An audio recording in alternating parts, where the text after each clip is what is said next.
on, get in! Okay, ready? Yeah.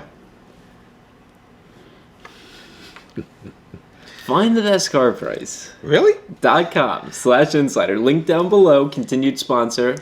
Aggregating. Collating. Coalescing. Nah, not really. Collating. Collating. Yeah. Coagulating. Not really. Compiling. You're a walking thesaurus. Well, no, our audience is.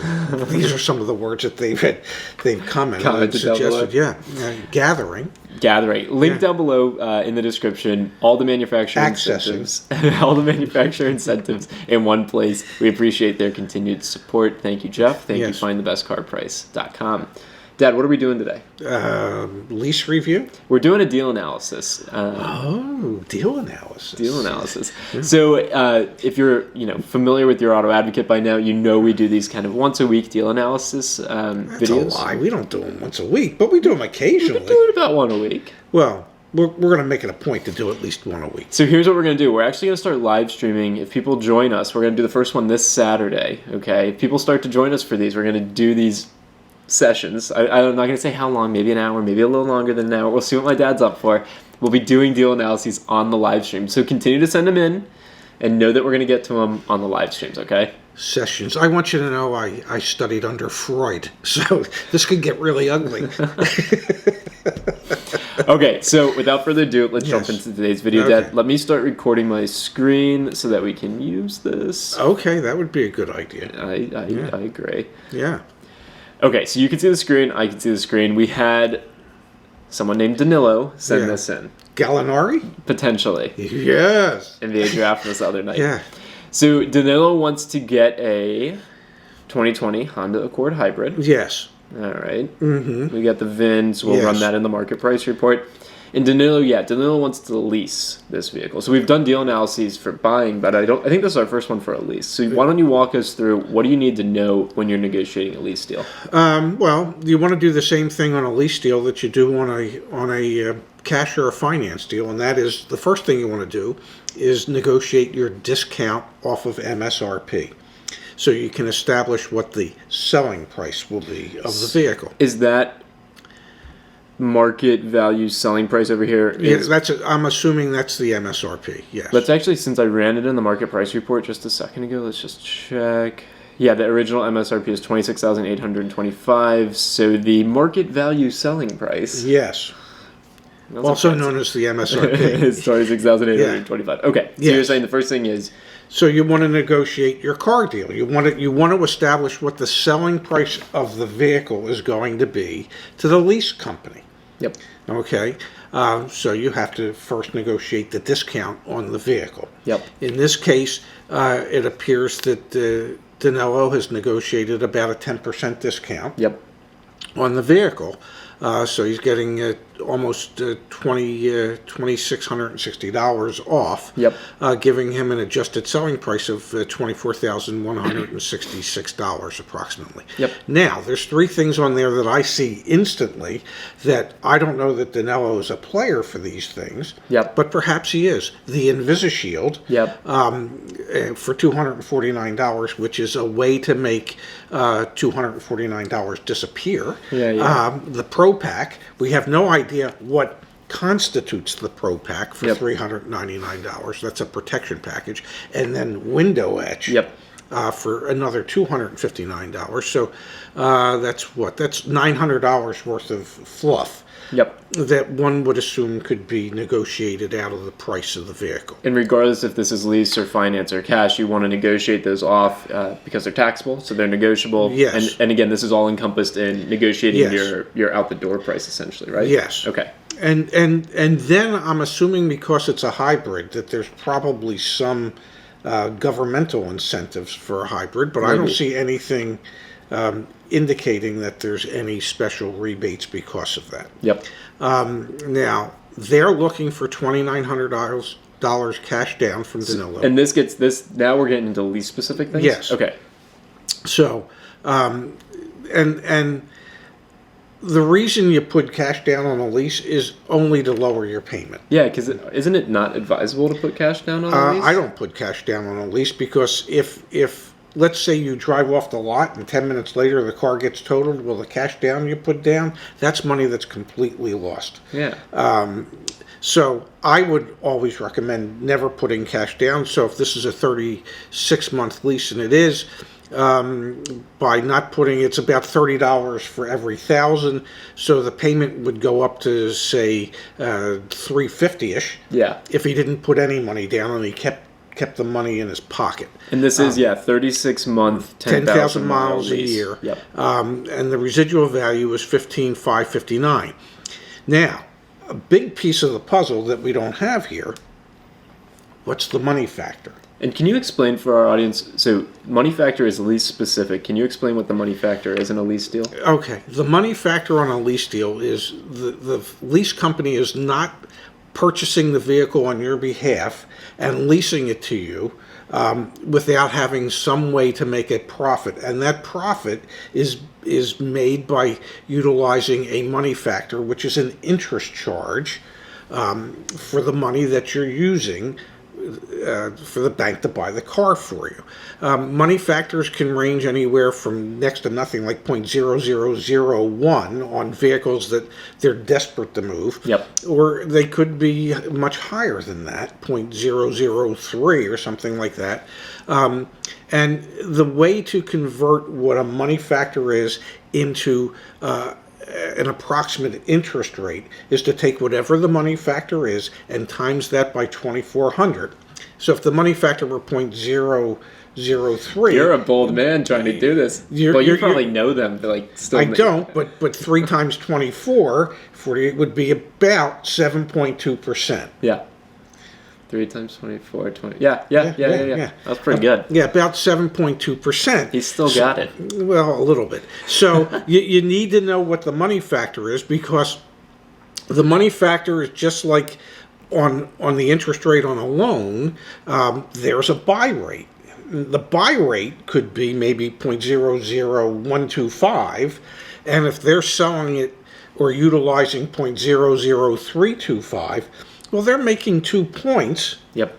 Which is huge. Yep. So you need to know what the money factor is. That is something that is an important piece of the lease puzzle, so you can make sure that you're not getting taken advantage of. Yes. Okay, because they don't have to disclose the money factor. It's not part of the truth in lending. No. For a lease. They do have to disclose what the residual is, because the $15,559 is what Danilo can buy that car for at the end of the lease. Yep. So that they have to disclose. And that value is not negotiable. That's set by the lease company. Yes. And that's just a future guaranteed value. And it's really not guaranteed, but it's guaranteed that if you want to buy it, that's what you have to pay for it. But you know that going in. Now, in today's world, in our COVID world, because of what's going on with COVID and the dramatic increase in wholesale values of pre-owned cars, yep. We're in one of those unusual situations where a residual value today on an incoming end of lease could be considerably below what the wholesale value is, and it could be to your benefit to actually buy that car or trade that car, because you would have equity, and typically in a lease that's not something you ever possess. But let's bring it back to the analysis of Danilo's deal. Yes. So one thing that's missing, Danilo, that you need to go to either Marlon or Mike, yes. or the F&I manager, ask them, what is the money factor, yes. and am I getting it at buy rate? And yes. if you say that, they're going to know yourself. And that's not to say that you should expect to get it at buy rate, because they're going to look to make some money somewhere. I mean, there's only one reason that they do this, and that's so that they can make some money. Yeah. Our goal is to allow them to make a reasonable profit and not take advantage of a customer. Yep. Our goal is to not have them lose money on every car they sell, because, well, guess what? They're not going to be able to be there to service you if you ever have an issue in the future. But you do want to know, you do want to ask what the buy rate is, and you can even ask them, and what are you selling it to me at? If the buy rate's 0.00126, what's the buy rate that you're actually using to calculate the lease? And if they say, well, 0.00176, okay, that's not terrible. Yeah. Okay, but you can ask. They don't have to share, but hopefully they would. It's knowledge is power. It's just, you need to know that, Danilo, and for us to even do our job. And so, for example, if you're going to send information in for the upcoming live streams that we're doing this, ask in advance, what's the buy rate? And know, obviously, what's the residual percentage is, so that we can help calculate the lease. And then the other thing that you want to do is you want to talk to them about the InvisiShield, the Pro Pack, and the Edge. Because it seems to me, if there's an approximate $30 cost for every $1,000 added to a lease, well, there's about $30 added to the payment between InvisiShield, Pro Pack, and Edge. So those are things that they could say, well, we've already put them on the car. Great. I'm sure you've figured out exactly what your cost is and how much you're going to eat in order to, so because I didn't ask for any of that, and I appreciate the fact that you go ahead and you put them on the car in advance to save time, but it's not something I'm interested in, and it's not something I'm interested in being charged for. Exactly. And you talk nicely about that and get those charges removed. And decide whether or not you really want to put any cash down. And so then let's just look quickly at the market price report. So we ran the VIN. Yeah, you could say I ran this just a couple seconds ago before we turned on the camera. This one's been on dealer's lot for 89 days. The average in there is 111. Yeah, it's because it's a hybrid. And our suggested offer was 25.8, and he's getting it for 24.1. So he's $1,700 below what our suggested offer would be. Yeah. So I think they're showing a reasonable discount, but they're probably using the fluff in that $900. Yeah, look, we're back to 25.07. So they're probably using the fluff in that $900 worth of stuff that he didn't ask for. To give them the room to discount it that much. And then obviously, we can see there are 49 other options in your area. So I guess the recommendation from our would be, if you can't get the fluff off, if you can't get this fluff off, so get the residual you have, get the money factor, you need that, get the fluff off. If you can get the fluff off, go buy a car, go get your lease, go be happy. If you can't, there's 49 other similar vehicles in your area. Some have been sitting on lots longer than others. Run the VIN in the market price report, and then go through the same workflow. Get the residual value, which will be the same, because again, it's set by the leasing company. That's set by Honda Financial. Exactly. And so's the money factor. But then there's the buy and the sell rate of the money factor. And that's why you need to know what the money factor is, and then obviously the selling price of the vehicle. So is this a good deal? Is this a deal you should take? Okay. If you feel comfortable with the money factor after you learn what that is, and if you can get some of the fluff off, sure. If you want to keep negotiating and try and find probably the best possible deal, go look at those other 49 options and run this, play this game across the board with each of them, and you'll probably save a couple $100. And also you need to be aware of the fact that money factor is tied to credit score. So it's just like getting a loan. Exactly. So there's tiers. Yes. But you should ask and find out what the money factor is and what the money factor is that they're using. They might not necessarily share with you the buy rate, but you can ask nicely, and perhaps they will. But it doesn't look, what I see here doesn't look terrible. I would just want to make sure that there's no incentives or rebates that they might qualify for, so that they can be applied. But, the dealer obviously with just about a 10% discount.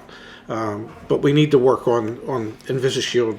On the 5% coming back in, the sum of it that's coming back in. But, get us the rest of the information and we can take an even deeper dive into this. But I think you have a good general sense of what's going on here. So remember the other day in the video where I said, we'd maybe do like 10 or 15 of these in an hour? Yeah, that's impossible. That's impossible. Yeah, 4 or 5. Yeah, 4 or 5. We're going to be doing a lot of live streams. Yeah. Oh, God, yeah. Do them while I'm sleeping. All right, Dad, thanks for your time. Thank you, honey. I'll talk to you later.